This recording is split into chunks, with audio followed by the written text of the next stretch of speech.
Laura y Tommy se amaban, siempre le quiso regalar flores, besos y eternamente su corazón.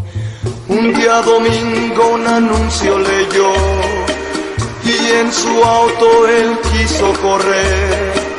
A Laura él trató de llamar, no la encontró y a su madre llamó. Dile que la quiero, que la necesito, que tarde llegaré. Hay algo que hacer que no puedo dejar. Ese día la pista llegó y como nunca en su auto corrió. La gente lo aclamó y a gran velocidad en su auto corrió.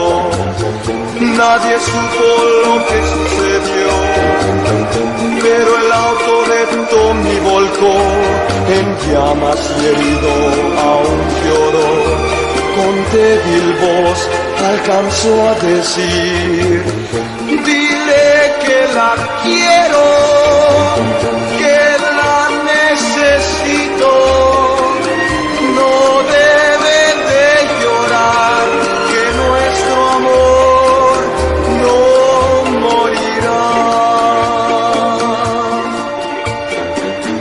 Y en la iglesia Laura rezó por su Tommy que ya murió. Solo para ella vivió y murió, y sola en la iglesia aún llorar lo escuchó.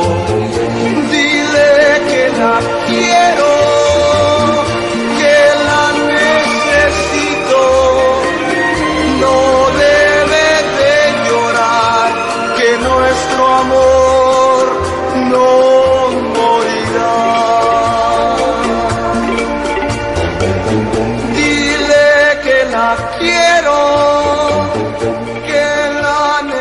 necesito